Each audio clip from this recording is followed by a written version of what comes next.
houveram mudanças em relação da sexta para a sétima diretriz, mas o manejo clínico, esse sim, ele mudou nesse período e nós vamos falar um pouco sobre isso, tá bom? Então, vamos começar a nossa apresentação, tá? Bom, o que é a hipertensão? A hipertensão arterial sistêmica, então nós vamos falar do corpo humano, ela é um aumento sustentado dos níveis pressóricos. Então, observem bem, falei sustentados, tá? Sustentado, não é algo transitório. Eu tive um pico de pressão e posso ser diagnosticado com hipertensão. Não é isso. A pressão, ela realmente tem que ser caracterizada por esse nível sustentado. Por quê? Por que, professor, que tem que ser sustentado? Por que não pode ser só um pico? Porque o grande problema da hipertensão é porque ela é um fator de risco para a doença aterosclerótica. Então, vocês lembram que a hipertensão é um dos fatores que lesam o endotélio dos vasos, entendeu? Que lesa a camada endotelial e vai promover aquelas lesões que, porventura, vão causar doença aterosclerótica. Então, o grande problema dos níveis aumentados de pressão arterial é essa lesão endotelial, tá certo? Então, por isso que apenas um pico, isso geralmente não tem nenhum prejuízo, tá? As paredes dos vasos, vocês lembram que elas têm 3 camadas, né? Íntima, média e adventícia, e elas são sustentadas para suportar esses níveis pressóricos em picos. O grande problema realmente é a pressão arterial mantida, tá? Por conta da lesão endotelial que ela vem a promover. A pressão, geralmente, ela é idiopática, não é isso? Nós sabemos disso, cerca de 90% das vezes, simplesmente aumenta, mas em 10% das vezes ela tem uma causa secundária. E qual que é o problema? Ela causa a lesão endotelial, isso nós falamos em nível microscópico, né? Agora, em nível macroscópico, quais são os problemas da lesão, dessa lesão endotelial promovida pela hipertensão arterial? Ela pode causar eventos como a morte súbita, né? Acidente vascular encefálico, né? Tanto isquêmico quanto hemorrágico. Ela é um fator de risco importante para o infarto do miocárdio, insuficiência cardíaca, doença arterial periférica e doença renal crônica, né? Então, a gente sempre tem que avaliar que os órgãos que são mais afetados pela hipertensão são eles, o cérebro, né? A doença cerebrovascular, ela é bem influenciada pela hipertensão, tanto os mecanismos de acidente vascular encefálico quanto acidente vascular hemorrágico, e também até mesmo quadros demenciais, doença isquêmica crônica cerebral, tudo isso, a hipertensão tem um fator associado. Perda de visão, né?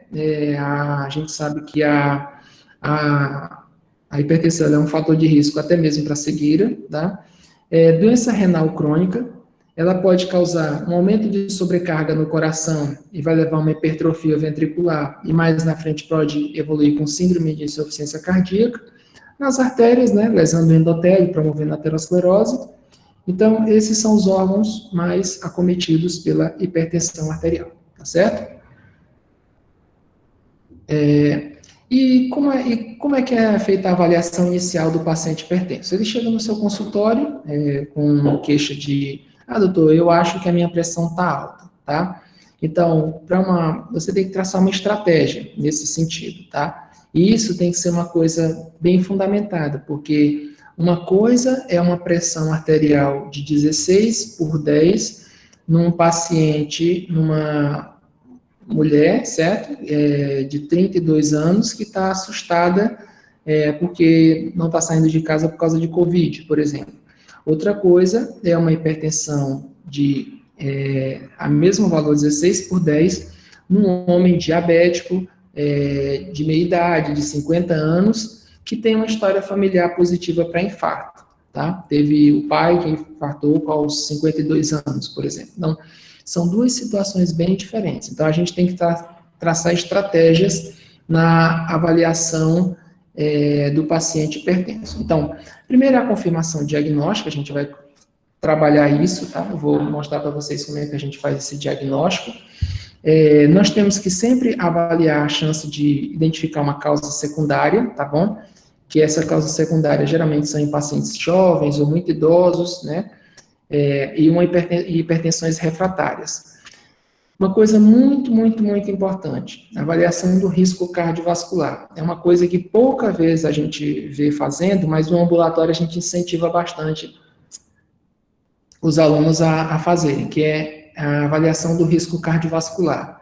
Por exemplo, paciente diabético, sempre ele é alto risco cardiovascular. Então, esse paciente, você já sabe que ele tem outro fator para ter lesão endotelial. A hipertensão vai ser mais um deles. Então, uma coisa é você ter um problema, outra coisa são você ter dois problemas.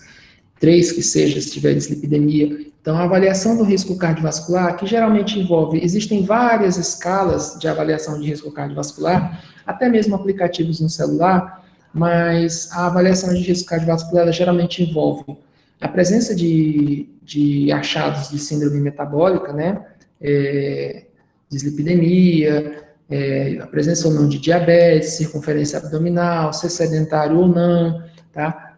Alguns utilizam a mensuração da carótida, entendeu? O espessamento médio intimal da carótida. Então, isso tudo é importante a gente avaliar no paciente para diagnosticá-lo com hipertensão e até programar como que vai ser a abordagem desse doente, tá bom? Observar sempre lesões de órgão-alvo, tá bom? Isso a gente pode averiguar tanto pelo exame físico, né, quanto por uma boa história e também por alguns exames complementares. E é sempre importante ver algumas doenças associadas, tá? Mais importante sempre, diabetes, dislipidemia, obesidade, sedentarismo, tabagismo, alcoolismo, todos esses são fatores que implicam na abordagem inicial do paciente com hipertensão, tá? Bom,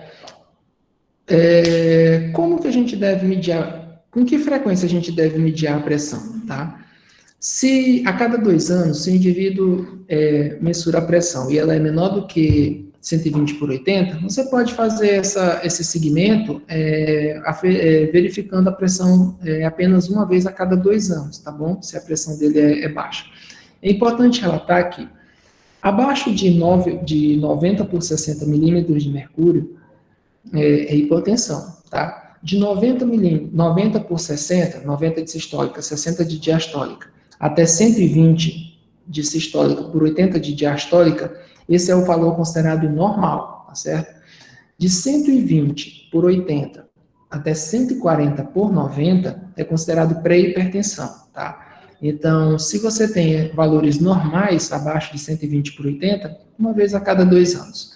Se aqueles indivíduos eles têm a pressão ali, está no estágio de pré-hipertensão, que é superior a 120/80 e menor do que 140/90, idealmente esse segmento tem que ser feito anual, tá bom?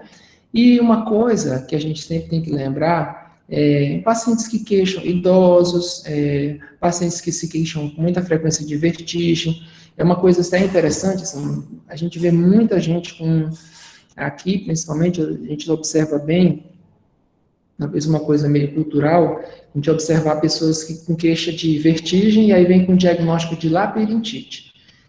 Labirintite é um diagnóstico extremamente de muita exclusão, entendeu? Ainda mais num paciente idoso.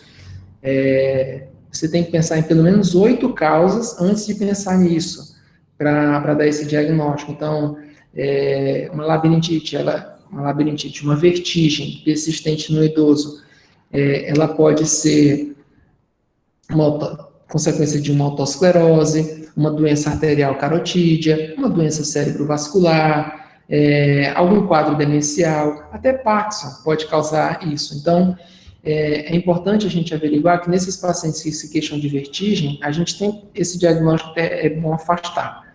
Bom, voltando aqui ao nosso caso, pacientes que se queixam de vertigem, uma causa importante também é a hipotensão ortostática. Professor, como que a gente dá o diagnóstico de hipotensão ortostática? Como é que eu faço para avaliar? Então, pessoas que queixam de vertigem, e se for idosos principalmente, é sempre importante fazer isso. O que eu faço para avaliar se ele tem ou não hipotensão ortostática? Eu meço a pressão dele sentada, tá certo? Sentado, e depois peço para ele ficar em posição ortostática, peço para ele ficar em pé, e vou medir a pressão dele 3 minutos após ele ficar em pé. Se houver uma queda na pressão sistólica maior do que 20 milímetros de mercúrio, ou na diastólica menor do que 10 milímetros de mercúrio, está dado o diagnóstico de hipotensão ortostática, e as medidas apropriadas para isso, que não é o objetivo aqui da aula, devem ser implementadas, tá bom? Mas sempre é importante, idosos com queixa de vertigem, é interessante a gente estar avaliando a possibilidade dele ter ou não hipotensão ortostática, tá bom?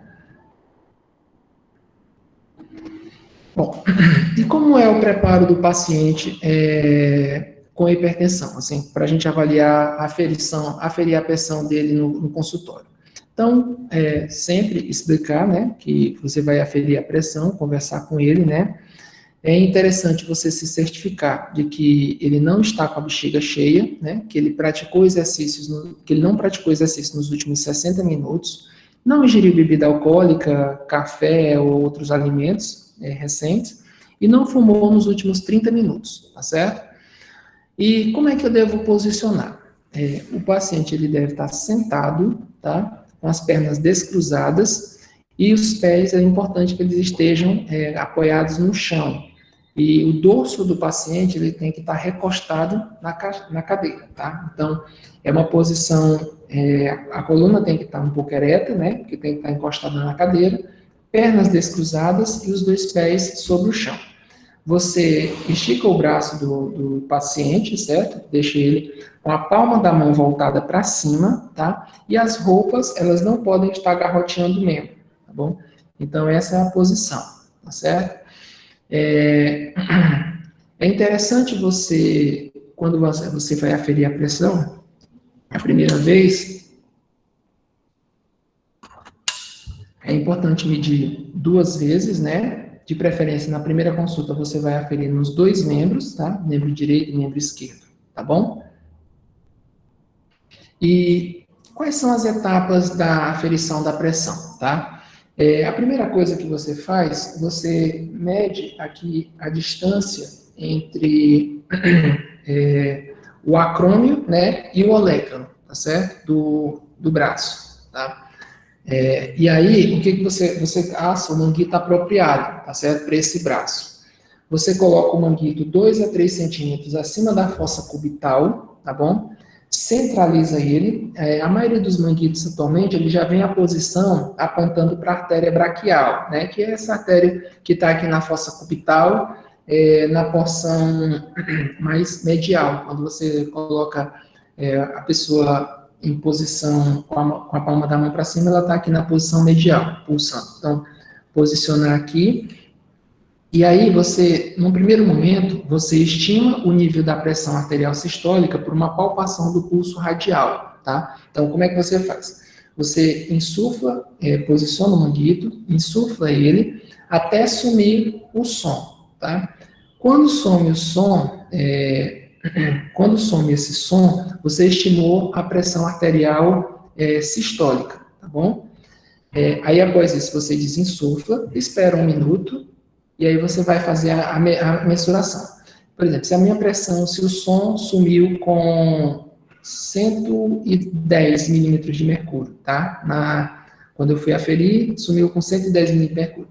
Então, na segunda, eu espero 1 minuto, e aí eu faço uma nova insuflação, 1 minuto depois, faço uma nova insuflação, e é ideal que eu coloque essa insuflação até 140 milímetros de mercúrio. E aí eu vou diminuindo devagarzinho, tá certo? A uma velocidade de 2 milímetros de mercúrio por segundo, tá bom? Até ouvir o primeiro som de Korotkov, tá bom? Esse som ele tem que ser ouvido com a campânula do estetoscópio, tá bom? É importante relatar que não é bom você pressionar, não pressione bastante. A campânula tem que apenas estar tocando tem que estar tocando apenas a superfície da pele, tá bom?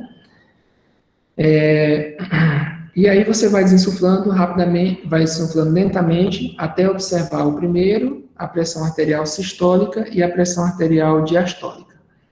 Professor, como é que eu faço para identificar a pressão arterial sistólica e a pressão arterial diastólica? Bom, quando você insuflou até sumir o pulso, né, aquela já ali já era a pressão arterial sistólica, tá bom? Então, você vai 30 milímetros de mercúrio acima dela, e aí você vai diminuindo, tá? Quando você vai diminuindo é 2 milímetros por segundo. Quando você chegar quando aparece o primeiro som, esse é o som da pressão arterial sistólica. E esse é o famoso som, primeiro som de Korotkov, tá? É o som que inicia a pressão arterial, certo? Então, quando você ouvir o primeiro som, esse é o segundo, a pressão arterial sistólica. Quando o som desaparece, você tem a pressão arterial diastólica, que corresponde ao quinto som de Korotkov. Professor, tem o primeiro e tem o quinto. E o segundo, o terceiro e o quarto? Bom, é o seguinte, esses, a gente ouvindo com um fonocardiograma, a gente consegue observar esses três sons. O primeiro som é o aparecimento do som, que vai marcar a pressão arterial sistólica. Então, o primeiro som de Korotkov é o aparecimento do som. O segundo som, barulho de Korotkov é o som mais um sopro, certo? Um soprinho tênue, tá? Então, você vai ouvir, além da pulsação, você vai ouvir um barulho de sopro, tá? O terceiro som, você vai observar, além do som, você vai ver a campana do estetoscópio, ela vibrar um pouco. Você consegue observar ela vibrando. Então, esse vai ser o terceiro som de Korotkov. O quarto som marca o abafamento, ele vinha aumentando e de repente ele cai, certo? Você ouve a atenuação do som. Essa atenuação do som, ela vai representar o quarto som de Korotkov. E o quinto som é quando desaparece. Então, quando desaparece, vai ser a pressão arterial diastólica, tá bom? Algumas pessoas, principalmente pessoas que estão em situação de vasodilatação, por exemplo, um choque séptico, um choque cardiogênico, gestantes e crianças com menos de 13 anos, com alguma frequência você vai ouvindo e você não consegue, o abafamento, mas não some o som até a pressão zero, tá? Isso pode acontecer. E o que eu faço nessa situação? Nessa situação, como não aparece o quinto som de Korotkov, que no caso seria o abafamento, né, o desaparecimento do som, você vai considerar o abafamento. Certo? Então, vai passar a ser o quarto som de Korotkov. E aí você mede como está aqui. Você vai colocar a pressão arterial sistólica como o primeiro som, o som que surgiu, tá? A pressão arterial diastólica, você vai colocar como o quarto som, que é o momento exato em que abafou, vinha aumentando, de repente diminuiu o som que você ouve pela campana do esteto, e zero, porque a pressão foi até zero, tá bom? Então, é assim que você mede quando você não consegue, quando o som não desaparece, tá bom? E essa é uma situação, geralmente, de pessoas, uma situação hiperdinâmica, tá? Você tem um coração hipercinético, que justamente são as síndromes, por exemplo, um choque, uma situação de choque, gestantes, e crianças com menos de 13 anos, com alguma frequência, você pode ouvir isso, tá bom? É importante sempre fazer 2 aferições, tá bom? E após isso, você vai informar o paciente sobre o valor da pressão. Evite sempre arredondamentos, tá? Uma coisa que a gente observa no ambulatório, quando os meninos estão começando, a gente vê repetidamente, professor, a pressão do paciente deu 14 por 9, certo? 140 por 90, ele, sim. Aí eu tenho certeza, porque assim, nesse valor aí já é hipertensão. Tem certeza que não foi 138 por 88, ou não foi 142 por 92? Então, assim, é importante ser preciso, tá? Nisso. Porque 1 milímetro de mercúrio a mais, 1 milímetro de mercúrio a menos, isso você vai colocar o paciente numa classe ou outra, tá certo? Então, é importante que essa medida seja precisa e sem arredondamentos, tá bom? Bom, aqui é só uma portaria que eu trouxe, ela está citada na 7ª diretriz, e foi a diretriz que nos baseou para a formação dessa aula. Na 7ª diretriz, só é importante frisar que todos os os tensiômetros, todos os esfigmomanômetros fabricados, eles têm que ser testados, eles têm que vir zerados. Se você recebeu um esfigmomanômetro e você olhou ali no reloginho e não está calibrado no zero, ele tem que ser devolvido e tem que ser comunicado, tá certo? À rede brasileira de metrologia legal e qualidade. Isso você leva na loja e você exige um outro, tá bom? Mas é importante você falar que aquilo ali tem que ser relatado, porque o aparelho ele só pode ser liberado, ele deveria ser liberado apenas após ser testado, entendeu? Ele não pode ser apenas fabricado, ele tem que ser fabricado e testado, tá bom? Testado. Então, fiquem de olho, sempre observar isso. Quando vocês começarem, observem se a pera está cheinha, entendeu? Se ela não está apertada, a pera do esfigmomanômetro, e observem também se ele está zerado, se no reloginho está em zero, tá bom? Se não, tem que ser devolvido e tem que ser comunicado e a empresa tem que ser responsabilizada por isso, tá bom? Bom, quais são os valores de pressão que a gente considera hipertensão, tá? Como existem algumas formas de aferir pressão, você tem a pressão no consultório, não é isso? Você tem a pressão medida por mapa, tá? Que pode ser feito na vigília, no sono e em 24 horas, que é o ideal. E você tem a monitorização residencial da pressão arterial, tá? Então, existem essas três formas de você aferir a pressão. No consultório, o ponto de corte é maior do que 140 por 90, tá certo? 140 por 90 milímetros de mercúrio. Então, pressão sistólica maior do que 140, diastólica maior do que 90 milímetros. A partir daí, a hipertensão. Vai ser hipertensão estágio 1, 2 e 3, tá bom? No mapa, quando você vai aferir o mapa, o ideal de 24 horas, eu vou citar o que se utiliza costumeiramente, o mapa de 24 horas é considerado hipertensão quando você tem uma pressão arterial maior do que 130, uma média, né, maior do que 130 por 80, tá bom? Com ausência de com ou sem descenso noturno. O descenso noturno é uma queda na pressão arterial que deveria ser observada, uma queda de 10% na pressão arterial, sistodiastólica, no período noturno. Então, você tem que observar isso. Tanto essa pressão tem que ser, se a pressão arterial for maior do que 130 por 80, tá? E se não houver o descenso noturno, todas as duas situações são consideradas formas de hipertensão, tá certo? A monitorização residencial da pressão arterial, o critério de corte, ele é um pouquinho maior, tá? Porque a gente pega, nós não trabalhamos, o grande problema do MRPA é você não ter a monitorização não é feita no período noturno, né? Então, você não averigua, não consegue fazer a averiguação do descenso, se tem descenso ou não. Então, o ponto de corte ele é um pouquinho maior. Esse ponto de corte é de 135 por 85 milímetros de mercúrio, tá bom? E quais são as indicações para MAPA e MRPA, tá bom? Eu vou destacar bem aqui, só é importante frisar, o MAPA, ele é muito interessante porque você consegue ter mais fidedigno a vigilância, tanto da pressão no consultório, né? Você consegue comparar com a pressão que foi vista no consultório e você foge da pressão arterial mascarada, você foge da pressão arterial, a hipertensão do avental branco, tá certo? Então, ela é um pouco mais fidedigna, só que ela tem alguns inconvenientes. Principalmente, ela é um pouco estigmatizante, porque a pessoa vai trabalhar com aquele aparelho, então fica todo mundo,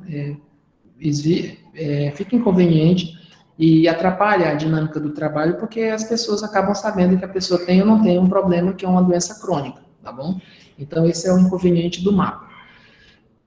Além do que, aquele aparelho, ele, a depender do tamanho do braço, ele pode machucar um pouquinho a pele, é um machucado bem superficial, mas isso incomoda, às vezes, um pouco, tá? A monitorização residencial da pressão arterial, ela tem o grande problema de não medir à noite, então você não consegue averiguar o descenso noturno. Mas ela é importante porque você consegue, a monitorização residencial, você evita esse estigma de ir para o trabalho e as pessoas observarem que você está avaliando não uma doença crônica. E é importante porque quando você pede um MRPA, transmite uma confiança maior entre o paciente e o médico, tá? Dá a impressão, o mapa as pessoas encaram como um exame a mais, entendeu? E tem seus custos e tal.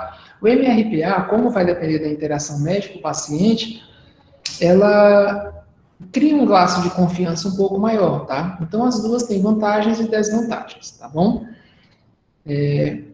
Bom, então, eu acho que eu não preciso falar, mas todo mundo sabe que assim, o mapa é um dispositivo, tá? Um dispositivo eletrônico que você vai comprar e pode ser adquirido em clínicas para você mensurar a sua pressão durante 24 horas. O MRPA, a forma correta, conforme a diretriz, seria você receber o aparelho, certo, da clínica, e ele já vem programado para fazer 3 aferições durante o dia, 3 aferições à noite, durante 5 dias, né? Então, assim você teria a monitorização residencial da pressão arterial.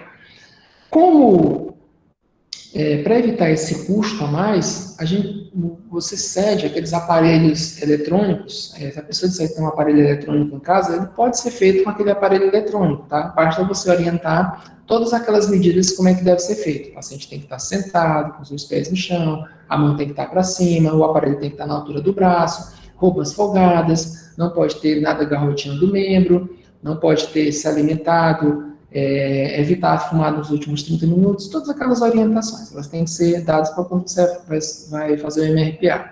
Mas fazendo isso fica bem fidedigno, tá? Bom, então assim, quando é que a gente solicita MAP e MRPA? Quando você está com uma suspeita, tá certo, de hipertensão do avental branco, tá? Então, hipertensão estágio 1 no consultório, pressão alta no consultório em indivíduos assintomáticos sem lesão de órgão-alvo, entendeu? Hoje, nós estamos passando por uma pandemia no mundo, não tem como, todo mundo está sendo acometido. Então, as pessoas estão ansiosas, com medo de adoecer, com medo de morrer, com medo de não ter contato mais com os familiares, com medo de perder o emprego. Então, eu tenho certeza que alguns estudos mais na frente, eles certamente vão averiguar isso, que a incidência de hipertensão do avental branco deve ter aumentado significativamente. Eu não estou falando, essa é uma coisa off-label, não estou falando que saiu nenhum estudo sobre isso, mas é uma coisa que a gente está observando bastante nos grupos que a gente faz parte, e com certeza é algo que vai impactar mais na frente.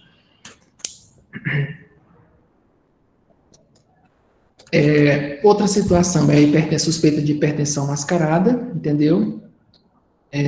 Principalmente naqueles valores limítrofes no consultório, e naqueles pacientes que têm pressão arterial no consultório menor do que 140/90, mas já tem lesão de órgão-alvo, tem uma hipertrofia ventricular esquerda, ao ecocardiograma ou ao eletrocardiograma, tem sintomas, tem um pouco de nefropatia, tem um acometimento ocular, tem doença cerebrovascular. Então, nessas situações, o MRPA e o MAPA são bem indicados, tá? Quando há grande variação da pressão no consultório, né, nas aferições que você fez, quando você tem suspeita de hipotensão postural, pós-prandial, tá certo? Quando você tem suspeita de pré-eclâmpsia em grávidas, tá certo? No consultório, ou até mesmo numa avaliação de urgência, depois de liberar. E quando você quer confirmar a hipertensão arterial resistente, você começou o tratamento e mesmo assim não controla. Será que é só problema no consultório ou será que em casa é um pouco de ansiedade e em casa a pressão está ficando normal? Fora do consultório está ficando normal, tá? E as indicações específicas do mapa? Geralmente é uma discordância entre a PA no consultório e em casa, uma avaliação do descenso noturno, tá certo? A suspeita de hipertensão arterial em pessoas com apneia do sono, doença renal crônica ou diabetes, e quando você quer avaliar bem a variabilidade da PA. Eu destaco, principalmente quando você quer ver realmente se está tendo descenso noturno ou não, tá? Essas outras são pouco utilizadas e até meio individual, isso acaba ficando um pouco individual. Agora, o descenso noturno, não. Esse só dá para ser avaliado realmente com mapa, tá bom? Bom, a gente vai destacar aqui alguns grupos especiais. Idosos, tá? Os idosos têm uma maior frequência de ato auscultatório, tá certo? Como você tem uma longa variação da pressão arterial em 24 horas, o mapa ele é muito bem indicado em pacientes em pacientes idosos, tá certo? Para averiguar a pressão e até mesmo o controle da pressão, tá? Quando você tem uma suspeita de pseudohipertensão, professor, como que eu tenho essa suspeita de pseudohipertensão? O que é a pseudohipertensão? A pseudohipertensão é o seguinte, até agora nós estávamos falando de que nós temos a pressão arterial,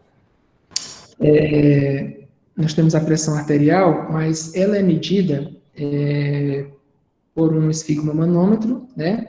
Que nada mais é do que um método indireto de aferição da pressão arterial. Você consegue ouvir os sons de Korotkov, então você estima que quando aparece o primeiro som, você tem a pressão sistólica, quando some, você tem a pressão arterial diastólica. Então, o primeiro som é pressão arterial sistólica, quando desaparece, você vai ter a pressão arterial diastólica.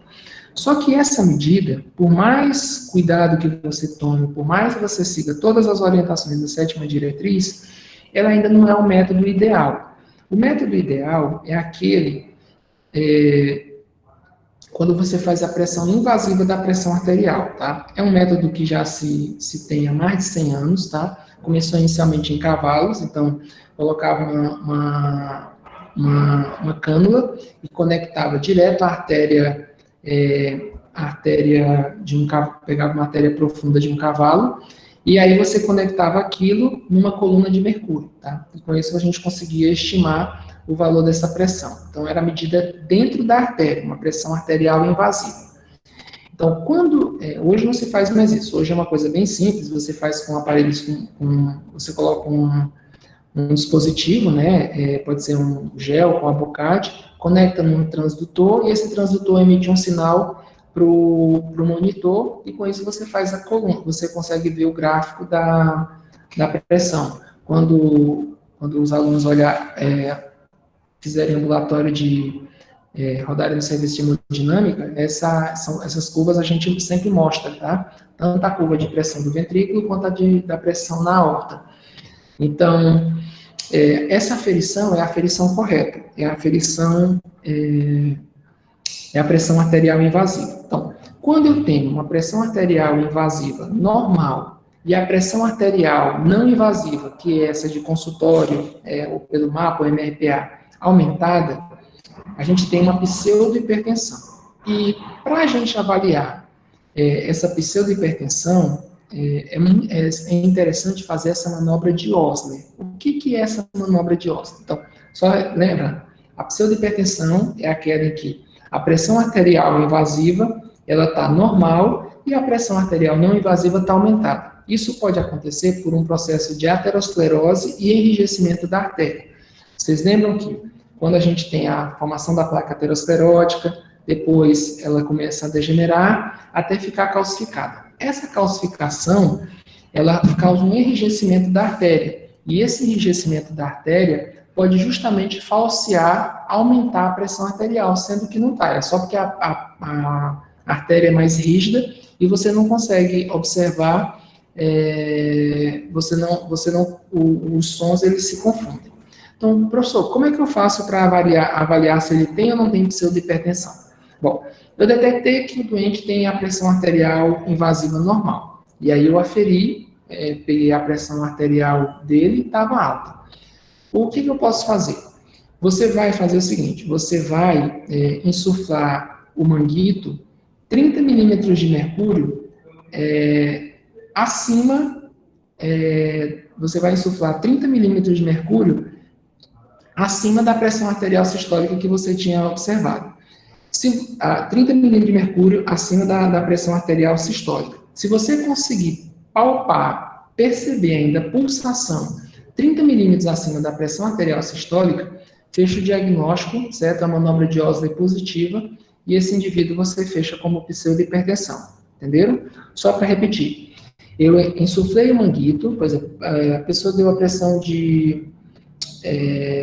deu uma pressão arterial sistólica de 160 por 90, que seja.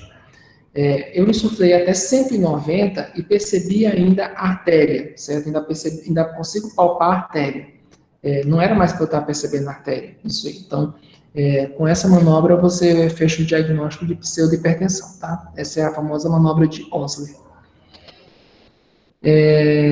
A hipertensão do avental branco, ela ocorre mais em idosos, tá? Uma frequência grande de hipotensão ortostática, e é importante a gente fazer aquela aferição sentada e na posição ortostática, 3 minutos após a pessoa estar na posição ortostática, e observar se tem ou não tem aquela queda de 20 milímetros de mercúrio na pressão arterial sistólica e 10 milímetros de mercúrio na pressão arterial diastólica, tá? Alguns fatores confundidores também a presença de FA e a plenitude pós-prandial. Bom, outro grupo especial são obesos, né? Realmente é um pouco mais difícil a gente aferir nos obesos. Às vezes é até difícil encontrar, quando você tem obesidade mórbida, você não encontra um manguito que caiba na região do braço de um obeso mórbido. Então, nessas situações, é interessante a gente pode utilizar o manguito no antebraço, tá bom? E o pulso a ser auscultado é o pulso radial, tá bom? Bom, e aqui a classificação da hipertensão, tá? Então, só para relembrar, o normal, faltou aqui, essa tabela aqui tem na 7ª diretriz, mas faltou que abaixo de 90 por 60 é hipotensão. Então, o normal é menor do que 120 por 80, pré-hipertensão é de 121 a 139 de sistólica por 81 a 89 de diastólica. E aí vem os diferentes estágios, estágio 1, estágio 2 e estágio 3. Estágio 1 de 140 por 159 na sistólica e a diastólica de 90 por 99. A estágio 2, 160 por 179 e a diastólica de 100 por 109. E estágio 3 maior do que 180 e a diastólica maior do que 110, tá bom? Bom, a hipertensão do avental branco, ela é caracterizada por valores anormais de PA no consultório e valores normais observados em domicílio, seja por MAPA ou MRPA. Alguns estudos já traçaram isso, mas isso é preocupante ou não? Eu tenho a pressão alta no consultório, isso tem alguma implicância na minha sobrevivência? Eu vou morrer a chance de eu morrer é maior do que uma pessoa que não tem hipertensão do avental branco? Na verdade, isso é um pouco discordante, tá? O risco cardiovascular em alguns trabalhos aumentou, outros não, tá? Isso muda muito até pelo grupo que se escolhe. Às vezes, quando você coloca diabético e não diabético, mas a tendência é, quando o paciente tem diabetes, isso aumenta, sim, o risco cardiovascular. Então, a chance de você morrer tendo hipertensão do avental, apenas hipertensão do avental branco, é maior do que quando não tem, certo? Quando no grupo não diabéticos, isso não implica em aumento da mortalidade, tá bom? Então, essa no final é o interesse de todo mundo, né? Saber se vai morrer mais ou menos por conta disso, tá bom? Bom, então é o seguinte, aqui nós temos as possibilidades diagnósticas, tá bom? Você pode ter a hipertensão do avental branco, né? Então, é aquela pressão aumentada no consultório e em casa é normal, no domicílio, no trabalho. A hipertensão não controlada, tá? E isso às vezes pode ser ou por não aderência ao tratamento ou por uma refratariedade. A normotensão ou hipertensão controlada, que essa é quando você consegue atingir as metas, a gente vai falar mais na frente quais são as metas, e a hipertensão mascarada, que é aquela hipertensão que ela é normal no consultório e baixa, é normal no consultório e alta em casa, tá? E aqui são os valores de referência para MAPA e MRPA, né? O MAPA menor do que 130 por 80, o MRPA, o ideal é que seja menor do que 135 por 85, e medida no consultório tem que ser menor do que 140 por 90, tá bom? Bom, o que é essa hipertensão mascarada? vamos falar aqui um pouco dela, apesar dela ser pouco debatida, mas ela tem uma prevalência relativamente grande, né? 13% da população pode ter hipertensão mascarada. Daí, cada vez mais, o mapa, ele anda ganhando terreno, porque realmente é uma hipertensão que só dá para ser avaliada pelo mapa, tá bom? Então, mapa e MRPA. Então, é uma forma, assim, cada vez mais anda se argumentando que pelo menos um mapa na vida vale a pena, tá bom? Então, a pressão, o que é a hipertensão mascarada? Ela é normal no consultório e elevada no mapa ou nas aferições residenciais. 13% da população, variando de 10% a 17%. Geralmente, ela é mais comum em jovens e pessoas do gênero masculino. O tabagismo e o consumo de álcool implicam em maior chance desse tipo de hipertensão, tá certo? A hipertensão, uma hipertensão induzida pelo exercício, tá certo? Situações de estresse, ansiedade. Tem pessoas que ficam, apesar de ser engraçado, assim, muitas pessoas elas ficam nervosas quando vêm ao médico, com medo de ter o diagnóstico de doença. Mas quando tem uma confiança muito grande, as pessoas relaxam quando vêm ao médico. Alguns estudos mostram que o grande problema da consulta médica é porque o médico às vezes não escuta o que o paciente fala.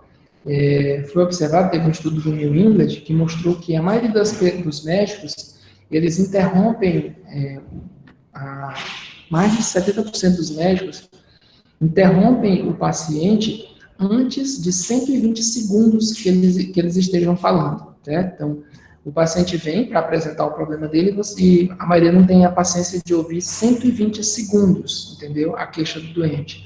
Então, quando tem essa confiança maior, é normal que ele relaxe e às vezes a pressão fica normal no consultório e alta em casa, tá bom? E também história familiar de hipertensão aumenta a chance de hipertensão mascarada, tá bom? Bom, a hipertensão sistólica isolada, ela é muito comum em pacientes idosos e essa sim, comprovadamente, aumenta o risco cardiovascular, tá? A pressão de pulso aumentada, porque se você tem a sistólica aumentada e a diastólica normal, ela sabidamente é um fator de risco cardiovascular e cada vez mais está se estudando. Por um tempo ela ficou meio em desuso, mas a 7ª diretriz trouxe essa novidade, tá bom? É uma coisa que a gente sempre pede para os alunos ficarem atentos, tá? Porque, por vezes, isso era um pouco desprezado, mas a gente sabe que a pressão de pulso é um importante fator de risco cardiovascular, tá bom? Bom, e como é que é o fluxograma para a gente averiguar a pressão arterial, a hipertensão arterial? Como é que a gente faz? Trato, não trato, medidas não farmacológicas e tal. Então, é o seguinte, quando você tem hipertensão na vigência de algum desconforto, certo? Um infarto, um AVC, um quadro de alteração do nível de consciência, uma redução da acuidade visual, tá certo? Um quadro de dispneia, um pouco de dispneia, redução da micção. Essa é uma situação de urgência e emergência, isso deve ser encaminhado a um serviço de urgência, tá? Agora, quando você tem uma pressão no consultório maior do que 140/90 em pacientes de risco cardiovascular baixo ou médio, então assim, aqui não vai cair diabéticos. Diabético é alto risco, tá? Na maioria das tabelas de avaliação de risco cardiovascular, o diabetes, quem é diabético já cai como alto risco cardiovascular. Assim como, por exemplo, a pessoa que já teve um infarto, ela vai tratar as coisas, mas já é para prevenção secundária, ela não é mais prevenção primária, ela já teve evento. Infarto, AVC, doença arterial obstrutiva periférica, doença renovascular, redução do fluxo urinário, diminuição do clíris de creatinina. Essas pessoas que têm hipertensão e têm esses problemas, isso já é prevenção secundária, tá? Fiquem atentos a isso. Então, esses pacientes, eles são de alto ou muito alto risco cardiovascular. Não é nessa situação. Essa situação aqui são pessoas que não têm nenhum tipo de lesão de órgão-alvo, tá bom? E tem um valor de pressão arterial maior do que 140/90. Não são diabéticos. Então, se no consultório deu isso, né? você faz uma segunda visita. Se ela foi menor do que 140/90, então você não tem mais um diagnóstico de hipertensão. E aí você vai orientar ele como é que ele deve fazer. Mas mudança no estilo de vida é sempre orientado. Se for maior do que 140/90, né, então vai ter hipertensão e aí vai ser um tratamento apropriado. Aí assim, as mesmas condutas, só mudando os valores, de 135/85 no mapa, 130/80 no mapa e 135/85 no MRPA, as condutas serão semelhantes, tá bom? E se você tem uma pessoa com uma pressão de 140/90 e um risco cardiovascular alto, ou então uma pressão arterial maior do que 180/110, mesmo em indivíduo que não tem risco cardiovascular alto, que pode ser baixo ou médio, já é dado o diagnóstico, esse paciente já deve ser, já é interessante até começar o tratamento para ele, idealmente até com 2 drogas, tá bom? Bom, na minha avaliação clínica inicial, nós falamos que a gente tem que ter, o que eu sempre peço, que eu queria que vocês saíssem dessa aula, vocês não olhem a pessoa apenas a hipertensão do doente, tá?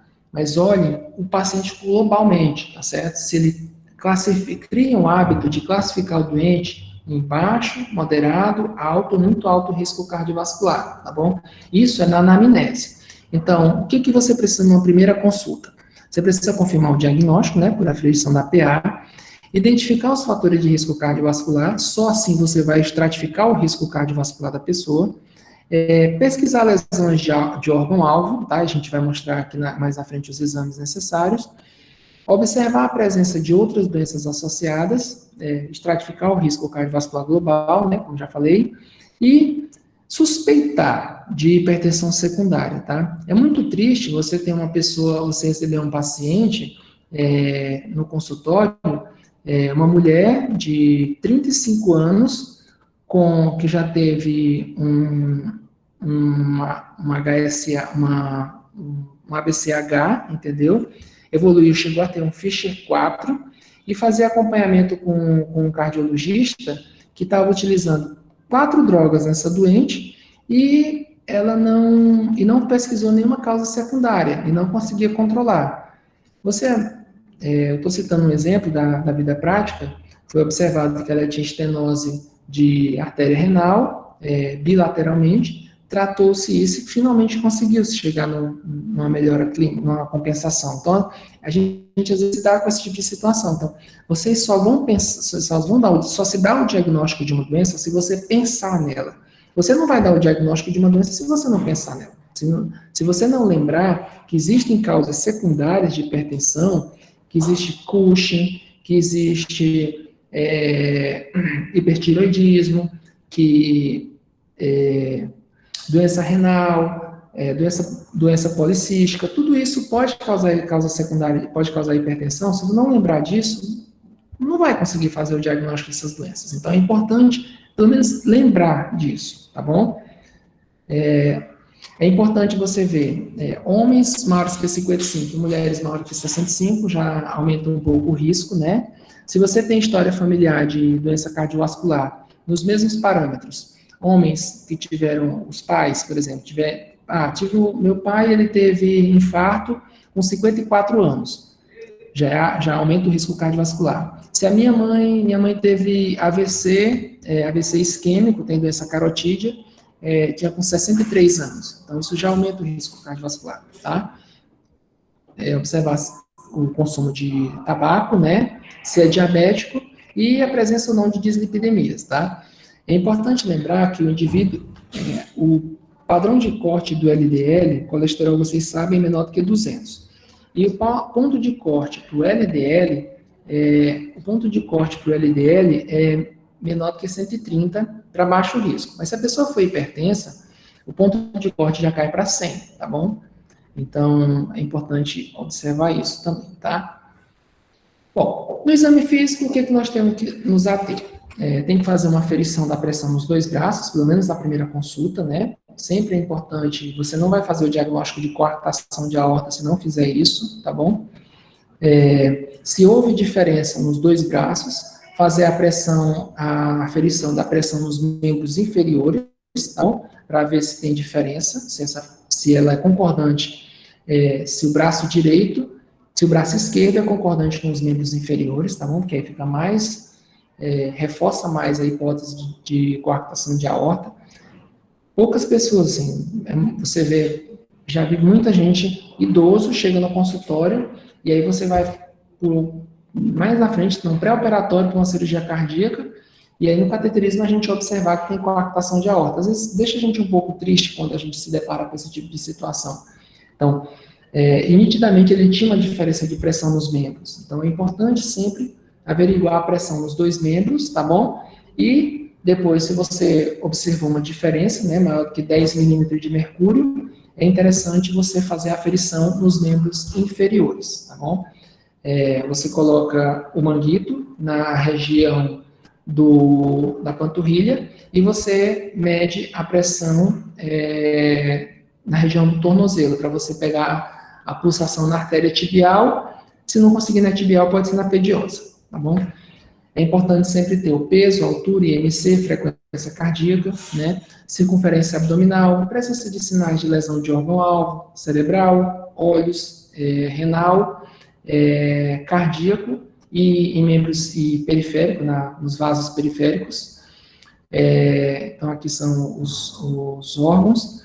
Sinais que sugerem causas secundárias, não é isso? Então, características puxingoides, presença de massas na região dos flancos, que podem indicar um rim policístico, uma massa na região do rim, sopros abdominais, que podem indicar uma estenose de artéria renal, ou coartação, tá certo? Ou então algum tipo de doença na aorta. A gente já viu placa aterosclerótica na aorta que causava uma redução dos pulsos em membros inferiores, causava doença arterial obstrutiva periférica. Então, é importante averiguar os pulsos nas regiões femorais, não aferir a pressão, mas primeiro averiguar os pulsos, e a diferença de pressão nos braços para você pensar em coartação, tá? Bom, avaliação laboratorial. Ela não é obrigatória, tá bom? Vocês podem observar, a maioria aqui é grau de recomendação 1, nível de evidência C. Não é obrigatório, tá? Mas é interessante você fazer.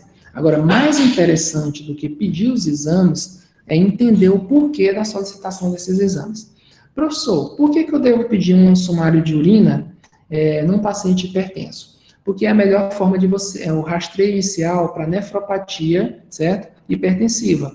Para a gente avaliar se tem proteinúria, o exame mais simples é o exame de urina. Você tem um exame pronto em 4 horas, tá? Isso é muito custo-benefício. Potássio. Por que eu devo pedir o potássio na primeira consulta? Porque a maioria das drogas que você for utilizar, elas têm um potencial, elas alteram o nível de potássio. Então, o potássio plasmático, os inibidores da enzima conversora de angiotensina, os bloqueadores do receptor de angiotensinogênio, geralmente eles causam hipercalemia, é isso? Os diuréticos, seja tiazídicos ou de alça, se bem que é indicado, os de alça, eles não são indicados para tratar a hipertensão, apenas uma complicação, uma emergência hipertensiva, mas os diuréticos de alça, eles causam hipocalemia.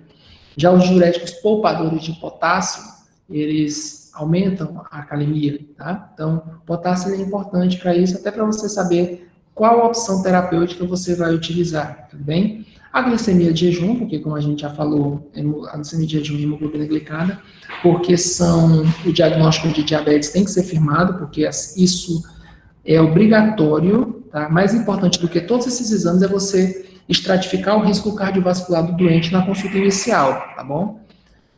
Você estimar o ritmo de filtração glomerular pela creatinina plasmática, tá bom? Mensurar colesterol, HDL e triglicerídeos, lipidograma, porque eles aumentam o risco cardiovascular. Ácido úrico, tá bom? Porque o ácido úrico,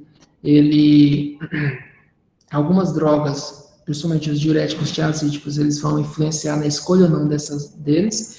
E o eletrocardiograma, porque ele é simples, custo-benefício dele é muito bom, E com ele você já, rapidamente ali, em 5 minutos, você já consegue dizer se tem uma sobrecarga ventricular, se tem uma sobrecarga atrial, se você tem algum padrão de strain. Então, você já consegue averiguar se há suspeição ou não de uma lesão de órgão-alvo no coração por um simples eletrocardiograma, tá bom? Então, esse é o benefício de cada um desses exames. No potássio, faltou falar também que é muito interessante o potássio, porque algumas drogas que causam hipertensão secundária, você pode tanto com a intenção de tratamento, quanto para averiguar causas secundárias. Por exemplo, numa doença de Cushing, é normal você ter um potássio um pouco mais baixo, entendeu? Num hiperaldo, certo? Você vai ter o sódio alto e o potássio mais baixo, tá? Numa insuficiência adrenal, mas insuficiência adrenal geralmente cursa com hipotensão, né? Você vai ter o potássio alto e o sódio mais baixo, entendeu? Então, o potássio é interessante nesse tipo de situação, para averiguar também causas secundárias, tanto o hiperaldo quanto doença de Cushing, tá? Doença de Cushing primária. O raio-x de tórax, porque o raio-x ele é muito bom para você ver a área cardíaca, também se não há algum comprometimento pulmonar, e também você já tem uma noção da aorta, tá? Eu sempre digo, a gente tem que tomar muito cuidado. A tomografia é um exame ótimo, tá certo? Para você averiguar a aorta, os vasos pulmonares, os brônquios, tá certo? Ele é um exame muito bom. Só que a gente não pode esquecer que uma tomografia de tórax, a radiação dela é equivalente a 500 raio-x, entendeu? Então, esse é o padrão que você utiliza. Então, eu vou fazer uma tomografia de tórax, abdômen e no crânio, tá certo? Do encéfalo. Gente, foi o equivalente a 1.500 raio-x, entendeu? Às vezes, isso é uma coisa que a gente tem que sempre ter em mente, tá? Quando vai solicitar um exame. Será que isso não pode ser mais prejudicial do que o exame? Do que o benefício que o exame possa trazer? E ainda mais quando você cria o hábito de solicitar. Então, muito cuidado quanto a isso. O raio-x de tórax ele tem um papel importante, ele é muito custo-benefício. Pouca radiação, você consegue ver bem o diâmetro do coração em 2 incidências, você consegue ver a aorta, né, se há ou não a presença de alguma dilatação na aorta, calcificação, presença de calcificação na aorta, então é um exame muito custo-efetivo, tá bom? O ecocardiograma. O ecocardiograma, ele também é um exame custo-efetivo, tá? Ele é mais sensível do que o eletro, para você observar a hipertrofia ventricular esquerda.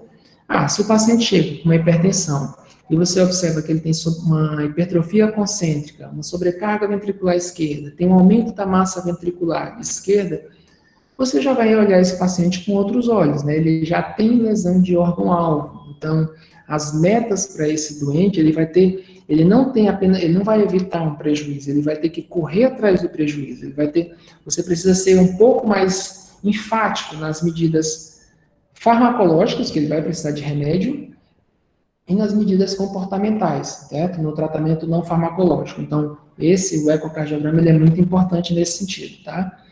Então, ele agrega valor também na questão de você visualizar o átrio esquerdo do doente, tá certo? E quando você tem uma massa ventricular superior a 116, você já é considerado hipertrofia ventricular esquerda, tá bom? Bom, alguns outros exames complementares, tá? A pesquisa da microalbuminúria, tá bom? Ela é muito importante, principalmente em pacientes diabéticos ou com síndrome metabólica, tá bom? Então, nesses doentes, é interessante a gente estar solicitando a microalbuminúria. Ultrassom de carótidas.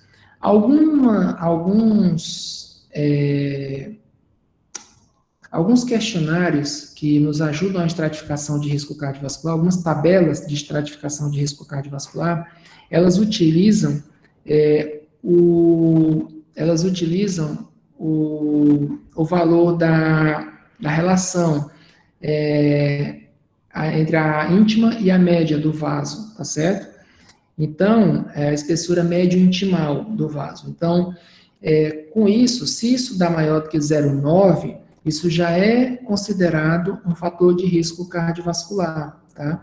Então, é muito, com isso, o fator preditivo de uma doença é tão grande quanto você já encontrar uma placa aterosclerótica menor do que 70%, tá bom?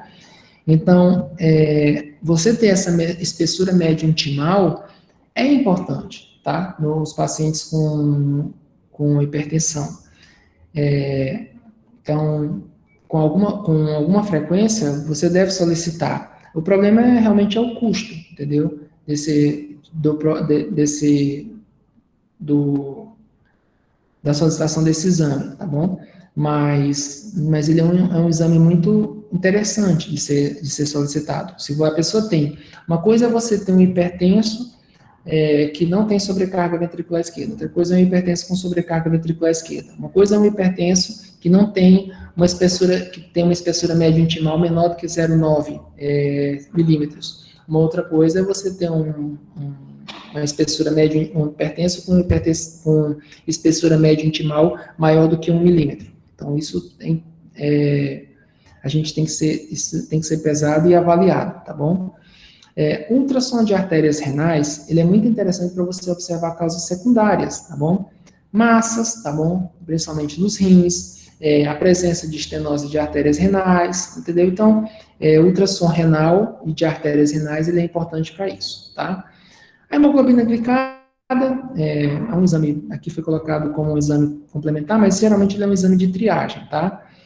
O teste ergométrico é interessante nos pacientes que têm doença arterial, você tem suspeita de doença arterial estável, tá bom? E o melhor exame para avaliar a rigidez, só que a gente não faz, assim, faz com muito pouca frequência, é a velocidade de enchimento periférico, certo? Então, esse exame é muito bom para você observar a rigidez arterial, tá certo?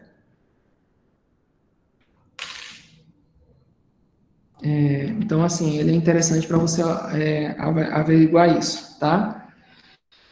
A ressonância de encéfalo, ela também é importante, principalmente você observar a ressonância para você observar pacientes com demência, tá certo? Então, se o paciente tem hipertensão e tem demência, é interessante você observar a ressonância, ela tem um papel importante, tá? A doença cerebrovascular, como eu já falei, a hipertensão é um fator de risco para a doença aterosclerótica. E a doença aterosclerótica aumenta muito a incidência de infartos silenciosos, de doença encefálica, tá? E isso pode levar à demência. Então, nesses casos, é interessante você fazer a ressonância, tá bom? Aqui, gente, só para consertar, aqui, na verdade, assim, para você avaliar a rigidez arterial, o exame ideal é você verificar essa velocidade da onda de pulso, tá bom? Então, é um exame interessante a ser feito, tá certo? Obrigado. Bom, então, assim, a decisão de tratamento. A gente tem que avaliar esses diferentes tipos de paciente hipertenso, tá? Então, abordagem, vamos falar um pouquinho sobre a abordagem de hipertensão estágio 2 e 3, ou com alto risco, abordagem de hipertensão estágio 1, de risco baixo e moderado, pressão arterial naquelas pessoas que têm pré-hipertensão, idosos hipertensos e jovens com hipertensão arterial sistólica isolada. Então, vamos lá, vamos falar desses indivíduos, tá bom? Pessoas que têm pré-hipertensão, tá bom? Pré-hipertensão, então, aquela pressão entre 120 por 80 e 140 por 90, é interessante você observar, nesses pacientes, sempre é importante você orientar mudanças no estilo de vida. Observem o grau de recomendação, 1A, tá certo? Então, para todos os indivíduos pré-hipertensos, é indicado você orientar mudanças no estilo de vida, tá bom? Indivíduos com hipertensão estágio 2 ou 3, ao diagnóstico, também sempre é importante você orientar mudanças no estilo de vida, tá? A indicação é 1A. Hipertensos estágio 1, com alto risco cardiovascular, no diagnóstico você também já tem que orientar mudança no estilo de vida. Idosos, com idade maior do que 79 anos, com idade até 79 anos, e uma pressão arterial, o recomendado, se ele tiver uma pressão arterial maior do que 140 pressão arterial sistólica maior do que 140 mm de mercúrio, também é indicado mudança no estilo de vida. A gente vai falar dessas mudanças no estilo de vida, nessa terapia não farmacológica, mais na frente, tá bom?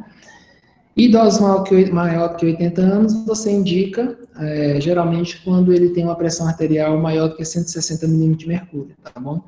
É importante lembrar que, com muita frequência, esses idosos eles têm vertigem, tem doença aterosclerótica, coronariana. Então, se você diminuir o enchimento das coronárias, o enchimento das carótidas, ele vai ter algum sintoma. Então, os pontos de corte aqui são um pouquinho maiores, tá bom? E quando que eu começo, professor, a tratar, certo? Tratar com remédio. Hipertensos estágio 1, com risco cardiovascular moderado ou baixo, tá? Você orienta a mudança do estilo de vida. Se ele não teve resultado em 3 a 6 meses, você está autorizado a começar o tratamento, tá bom? Esse é o grau de recomendação mais forte. Indivíduos pré-hipertensos, tá? Pela 7ª diretriz, de forma nenhuma você deve começar o tratamento farmacológico, tá? Principalmente se eles forem com risco cardiovascular baixo ou sem doença cardiovascular pré-existente, tá bom? Então, esses são os graus de recomendação, tá bom?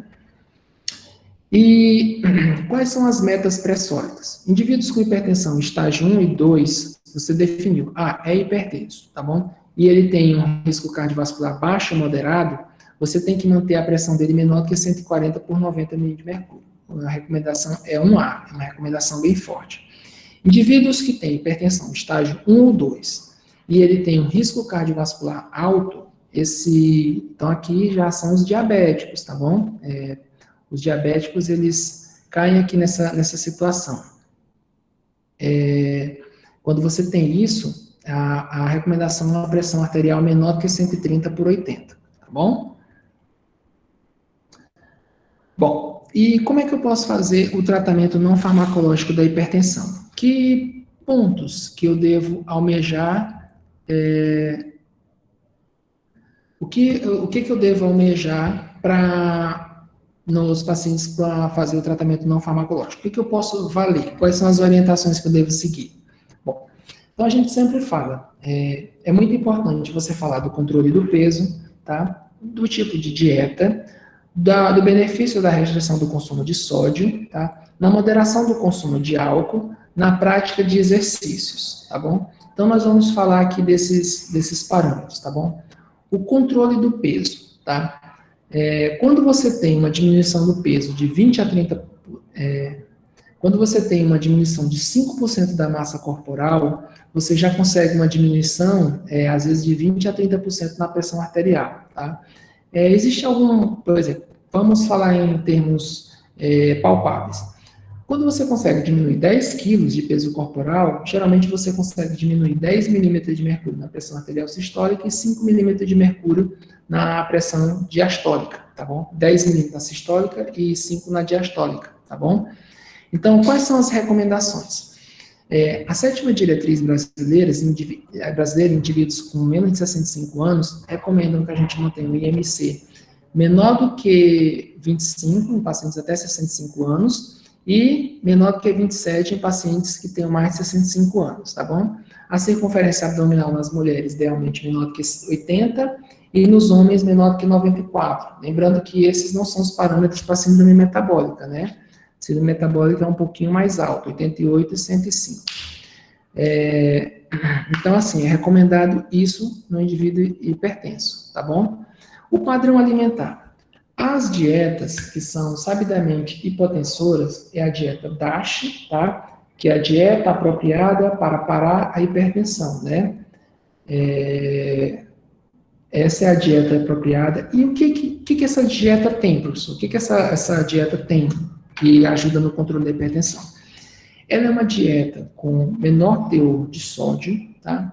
Que dá preferência frutas e vegetais verdes, tá bom? Principalmente alimentos ricos em beta-caroteno, tomates, vegetais verdes e tal. Ela diminui o consumo de carne vermelha, no máximo 3 vezes por semana. Esses são os principais pontos, aumenta a ingesta de líquido, então esses são os principais pontos da dieta DASH, tá? A dieta do Mediterrâneo, que é outra dieta também indicada, ela tem esses mesmos pontos e acrescenta o azeite de oliva, tá? Então, ela tem esse acréscimo a mais. E a dieta DASH também é ideal uma restrição de carboidratos, tá bom? Então, de preferência, açúcar refinado, nunca mais, tá bom? A restrição de sódio. A recomendação para pacientes hipertensos é no máximo 5 gramas de sal por dia. Isso dá uma colher rasa de chá, tá? 3 gramas de sódio ou 5 gramas de sal por dia. Uma colher rasa de chá, esse é o máximo de sal tolerável, tá bom? O consumo de álcool. Isso é o que traz a 7ª diretriz.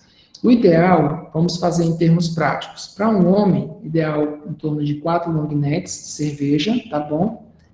Por semana. 2 taças de vinho, que dá meia garrafa por semana, ou 2 doses de bebida destilada, tá?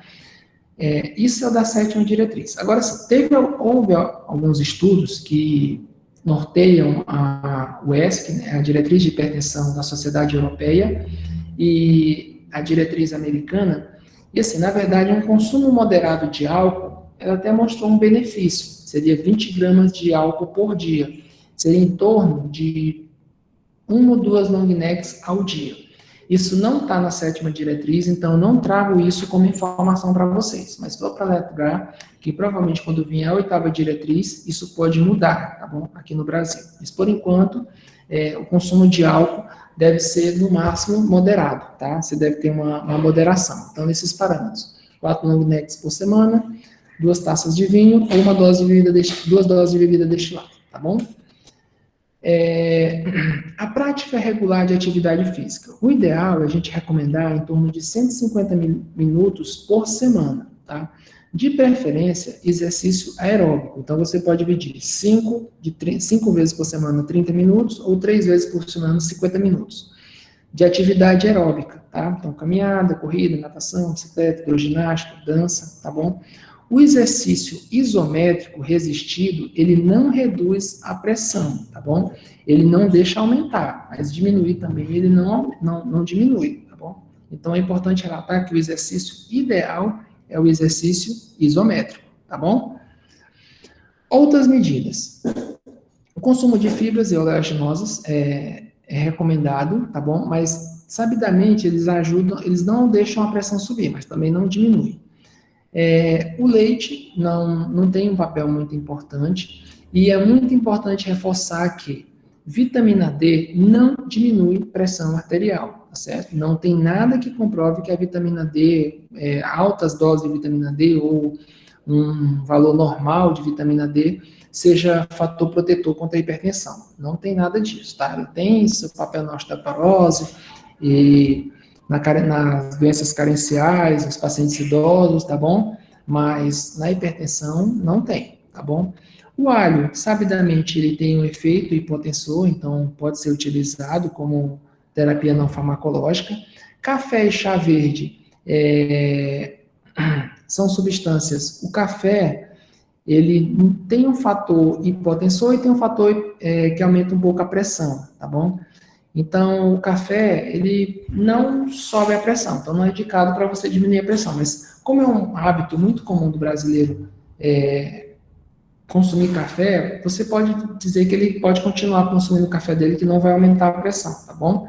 Já o chá verde, não. O chá verde, comprovadamente, ele diminui um pouco a pressão, tá? Chocolate amargo tem um fator hipotensor, então o chocolate amargo, ele tem uma função 2B, tem um grau de recomendação 2B, tá bom?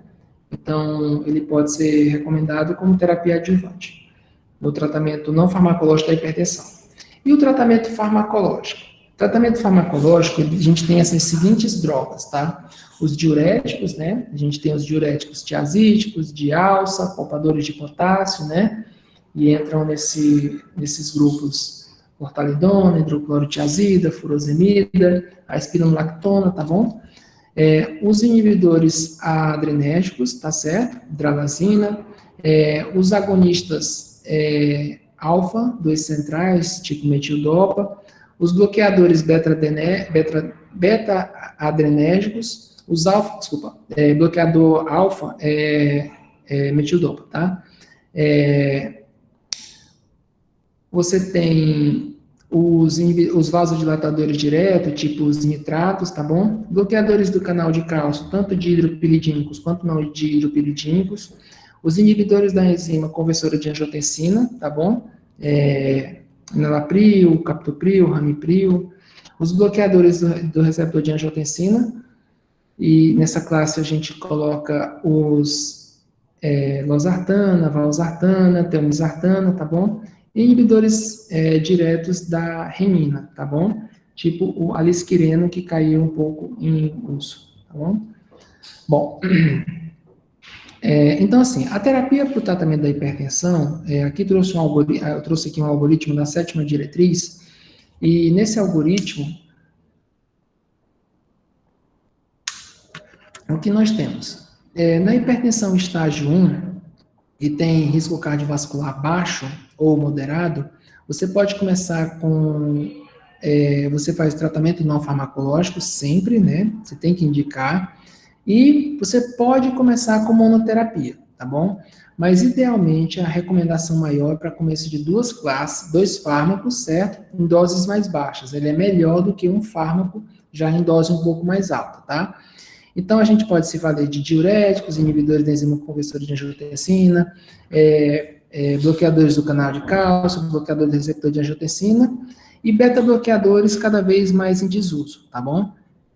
Não atingiu metas ou efeitos colaterais intoleráveis, aí você pode ou aumentar a dose, ou associar uma segunda droga, ou trocar a medicação, tá bom?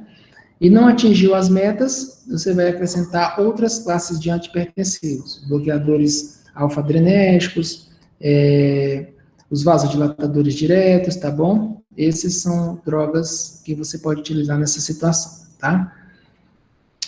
Bom, algumas combinações medicamentosas, tá? Você pode utilizar, essas combinações, elas são as de predileção, tá bom? Então, vamos lá. Como a ideia melhor é começar com uma medicação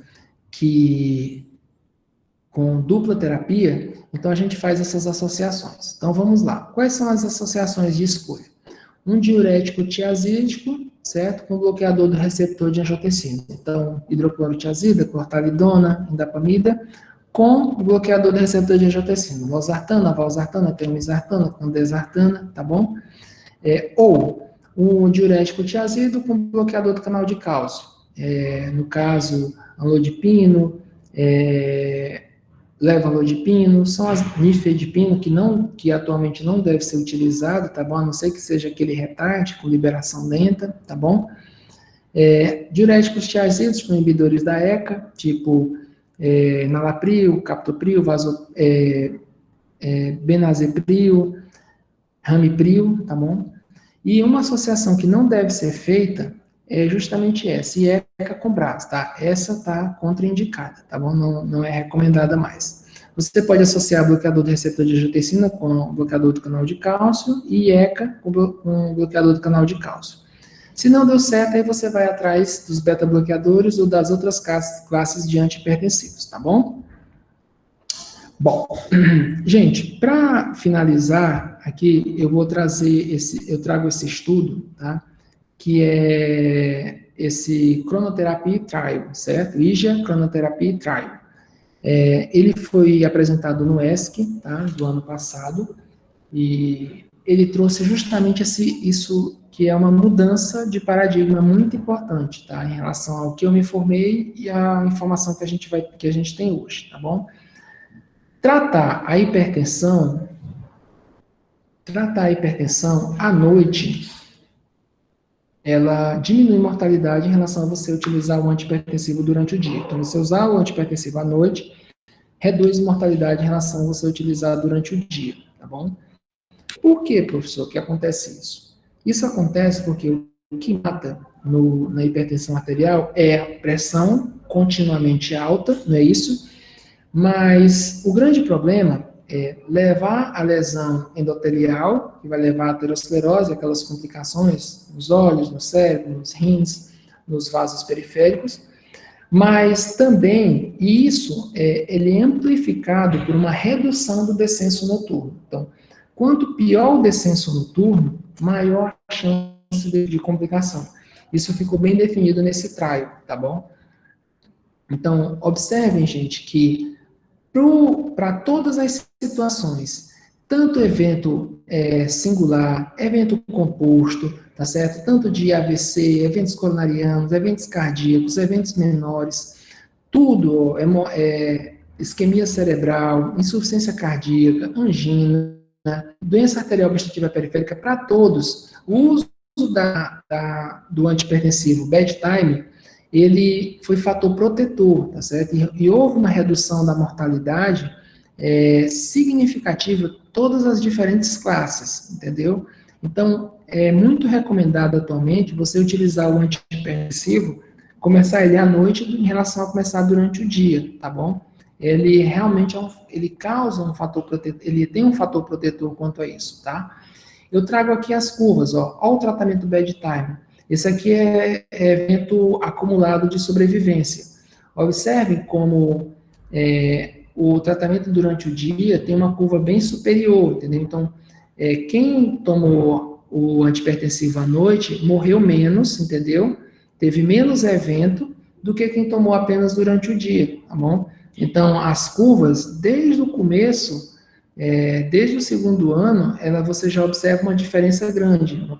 No segundo ano de utilização, você já observa que as curvas elas se distanciam e elas se mantêm, tá? Quando você passa dos 10 anos, você observa que os eventos acumulados no tratamento bedtime, eles sempre são menores do que o que utilizou durante o dia. Então, é fortemente recomendado, tanto para redução de problema nos olhos, cerebrovascular, para redução da pressão arterial total e para sobrevivência global. Então, a sobrevivência ela é maior nos indivíduos que utilizam o antipertensivo à noite em relação aos que utilizam durante o dia, tá bom?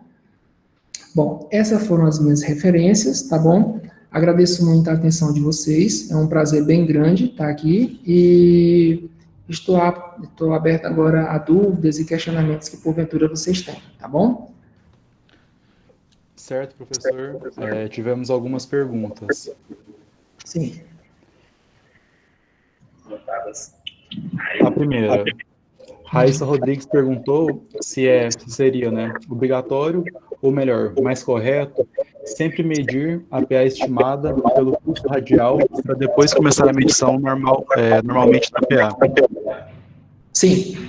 Primeira coisa, para você aferir, você tem que tomar todos aqueles cuidados, né? Paciente sentado, sem ter se alimentado, bexiga vazia, os 2 pés no chão. Você vai colocar o aparelho aqui na altura do coração, né? O manguito fica 2 a 3 centímetros acima.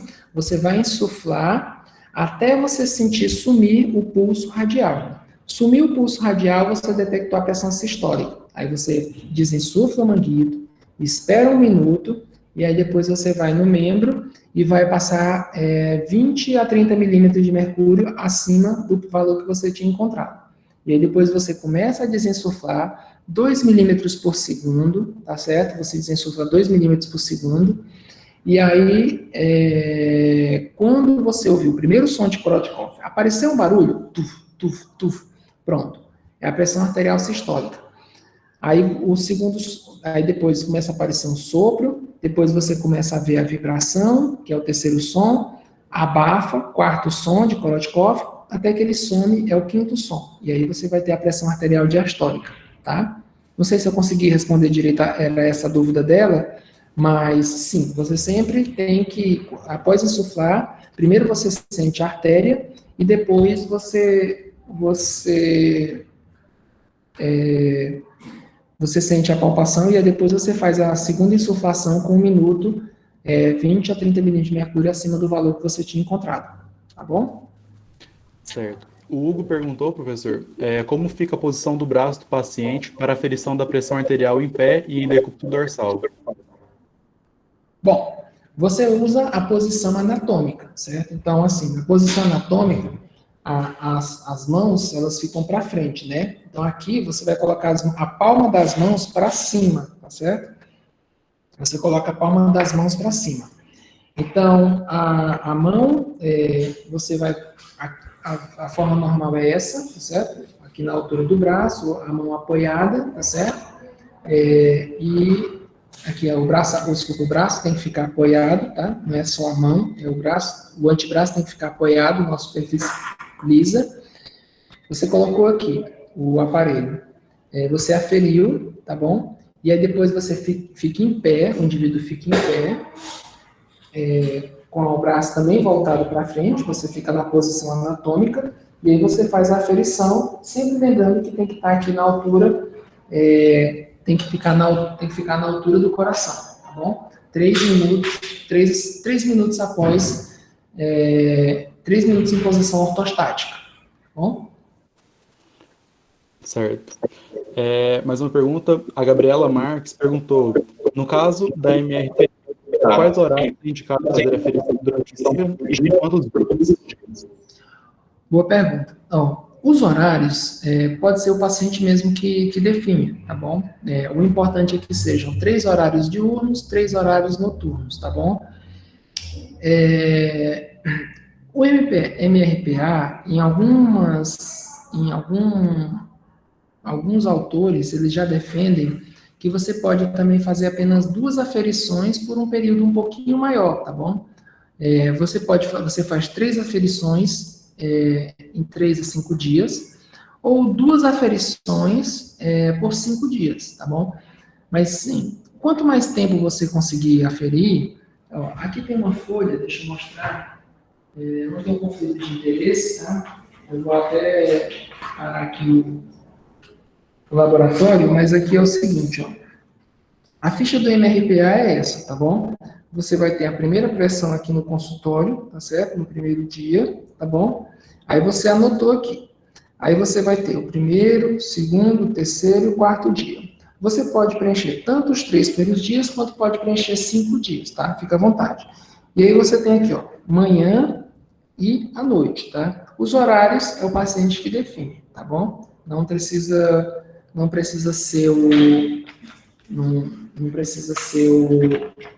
não é pré-determinado, tá bom? É de acordo com o horário do paciente, sempre observando aqueles cuidados, tá? Sentado, com a bexiga vazia, a mão para cima, o aparelho na altura do coração, tá bom? Pernas descruzadas, 2 pés no chão, tá bom? Certo. Um inscrito, não consigo identificar o nome dele, inicial JB, perguntou, professor, um paciente com placa de ateroma na órbita, com muitas raízes nos membros inferiores, usa Tanolol sente frequentemente nos membros inferiores. Como pode proceder nesse caso? Varizes, ouvi certo? Varizes foi? Isso mesmo. Varizes é um problema venoso, tá? Então, assim, o fato de ter varizes não interfere aqui pra gente, tá bom? Agora, pacientes que claudicam, pacientes que têm doença arterial obstrutiva periférica sintomática, eu caminho 1 quarteirão e estou sentindo dor nas pernas, um cansaço nas pernas. Aí eu paro, sento e melhora, tá certo? Então, quando ele sente claudicar, o indivíduo sente as pernas claudicar, o beta-bloqueador, ele não é uma boa opção para esses pacientes, tá? Na verdade, o beta-bloqueador, ele já não é uma boa opção no tratamento da hipertensão. Olha aqui, ó.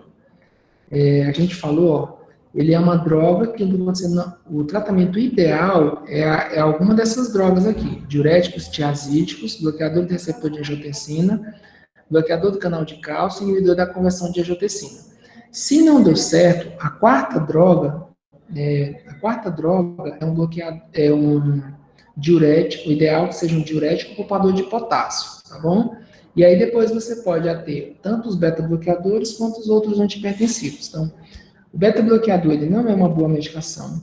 Ele, por vezes, a depender do tipo de beta-bloqueador, ele pode causar uma impotência sexual, pode diminuir, pode aumentar a claudicação, os sintomas de dor em membros inferiores, tá certo? Ele diminui a vasodilatação arterial e, consequentemente, deixa mais sintomático, tá? A claudicação do doente.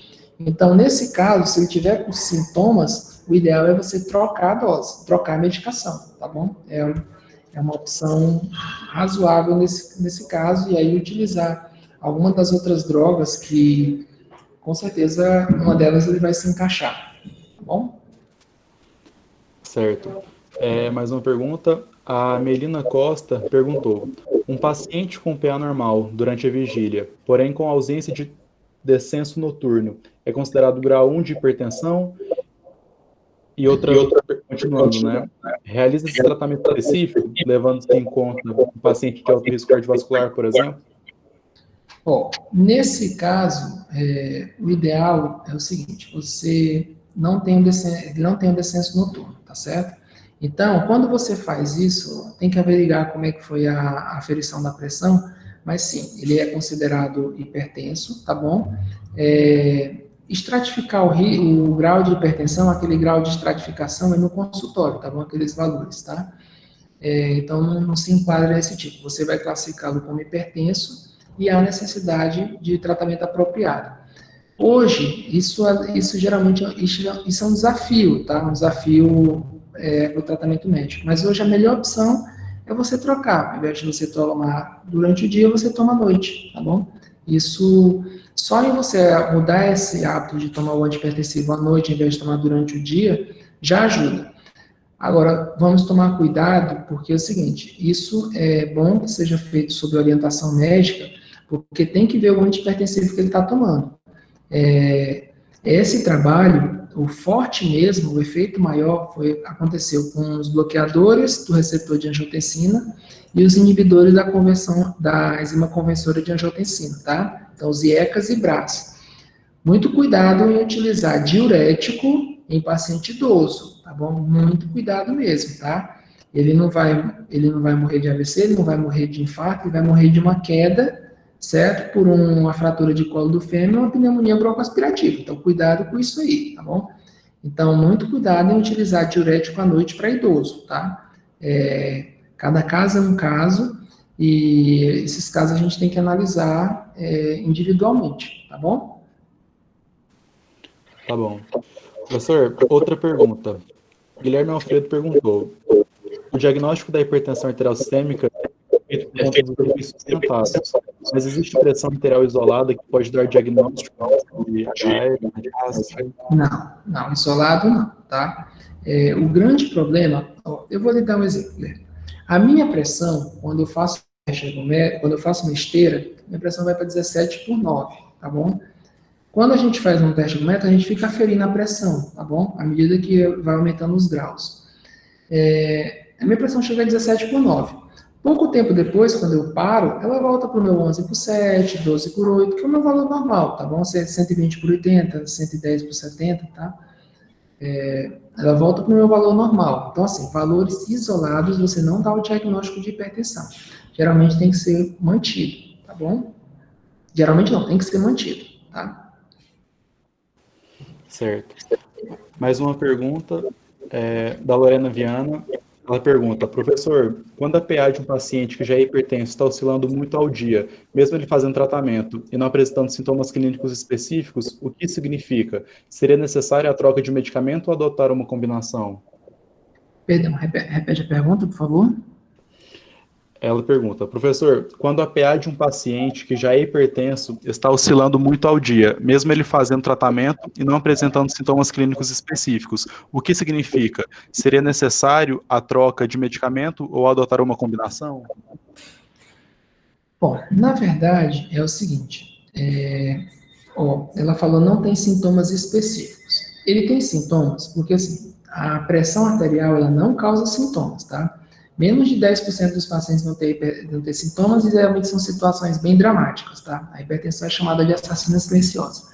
Então, muitas vezes, o controle pressórico, ele está vindo o descontrole pressórico, ele pode estar vindo de um quadro de ansiedade generalizada, de um estresse, um estresse pós-traumático.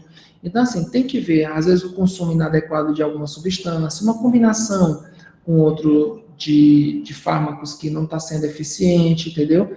Então, tudo isso tem que ser avaliado no conjunto. Mudar a medicação, sempre para você mudar o tratamento, você tem que saber o que está causando essa variabilidade na pressão. Tem que ter um motivo. Ele não tinha essa variabilidade, ele passou a ter.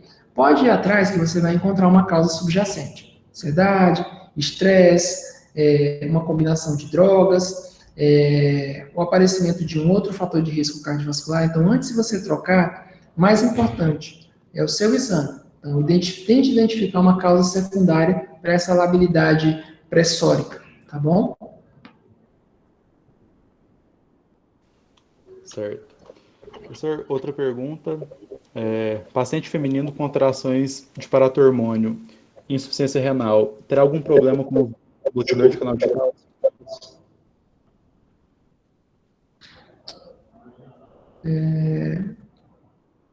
Ele tem problema renal e qual o problema no paratormônio? Alterações dos níveis de paratormônio. Tá, então ele tem hiperpara com insuficiência renal, é isso? Não tem problema, tá? Você pode utilizar, na verdade, até uma droga ideal. Até você fazer aquela ação do cálcio, na verdade, o bloqueador do canal de cálcio é uma excelente opção nesse caso, tá bom? Às vezes a pessoa, vamos supor, tem um tumor marrom, certo? E está causando um hiperpara primário, não é isso? E está evoluindo esse hiperpara primário, está causando está causando insuficiência renal. Para você manter a perfusão no rim, os inibidores do receptor de angiotensina, os IECAs e os BRAs, nesse momento, não são boas opções, tá bom? Até pelo mecanismo de ação. Os diuréticos tiazídicos também não são lá uma boa opção. Então, bloqueador de canal de cálcio, nessa situação específica, é uma excelente opção, tá bom? Certo. Professor, agora a gente tem duas últimas perguntas, né, para não alongar o senhor muito. O Geraldo pergunta, no paciente diabético, é melhor associar IECA ou BRA com bloqueador, com o bloqueador do canal de cálcio? Não, beta-bloqueador, diurético tiazídico. O diurético tiazídico, ele sabidamente ele tem um fator hiperglicemiante, tá? Assim como o beta-bloqueador. Então, na verdade, nos pacientes com diabetes, isso não tem implicância em termos de redução de mortalidade, tá? Essas classes aqui que eu estou mostrando para você, ó, diurético tiazídico, bloqueador do receptor de angiotensina, bloqueador do canal de cálcio, IECA e diurético tiazídico, essas combinações que tem aqui, elas, entre si, não há uma diferença de mortalidade entre elas, tá bom? Em pacientes diabéticos, a melhor opção é a combinação bloqueador do receptor de angiotensina com bloqueador do canal de cálcio, tá bom? Ou então IECA com bloqueador do canal de cálcio, porque, sabidamente, essas drogas, elas não têm fatores hiperglicemiantes. Os diuréticos tiazídicos e os beta-bloqueadores, eles aumentam transitoriamente a glicemia. Então, isso pode dificultar um pouquinho o controle do diabetes. Importante ressaltar que não há diferença de mortalidade, tá? Nenhum estudo comprovou essa diferença de mortalidade nessa situação, aumento ou diminuição de mortalidade nessa situação. Mas, tendo em vista o melhor ou pior controle glicêmico, que tem um fator até mesmo psicológico para o doente, a melhor opção, as melhores opções atualmente para o tratamento do diabetes é a combinação de bloqueador do receptor de angiotensina com bloqueador do canal de cálcio ou IECA com bloqueador do canal de cálcio. Mas não está proibido você combinar diurético tiazídico com receptor de angiotensina ou com IECA ou até mesmo bloqueador do canal de cálcio. Não é contraindicado, tá bom? Por causa disso. Certo. Por fim, o Ismael Fernandes pergunta, é possível realizar mapa em pacientes hiperativos com tiques nervosos ou portadores de doença de Parkinson? Se não, existe outra alternativa para averiguar o comportamento da pressão desses pacientes no cotidiano? O mapa não é contraindicação nessa situação, não, tá? O fato de ter um tique, você precisa averiguar, o mais importante é você averiguar como é que a pressão está se controlando, entendeu? Se vier alta no dia, mesmo que ele tenha um tique nervoso, você vai controlar o tique, mas isso não chega a ser uma contraindicação a utilização do MRPA, não. O mais importante é você ver se a pressão está alta, sustentada, de modo sustentado. Se tiver, é um fator de risco que vai fatalmente levar a alguma complicação mais na frente e, consequentemente, isso tem que ser evitado. Mas Parkinson ou tiques nervosos não devem, entendeu? Agora, é lógico, a pessoa tem uma doença de Parkinson, um estágio avançado, tem que pesar se você vai, geralmente é um idoso, né? Tem que pesar se vale a pena você reduzir a pressão, você tem que ser tolerante nesse tipo de paciente, tá bom? Mas contraindicação não é não, tá bom? Certo. Encerrando a aula, então, em nome da organização da Jornada Digital Médico-Acadêmica da UFMA, nós agradecemos o Dr. Júlio César, primeiro, né, por ter aceitado o nosso convite em participar desse evento e também pela excelente aula que foi ministrada. Professor, muito obrigado. Obrigado e foi um prazer estar essa tarde aqui com vocês, tá? Sempre ávido a colaborar, tá bom? Muito obrigado pela oportunidade. Foi um prazer.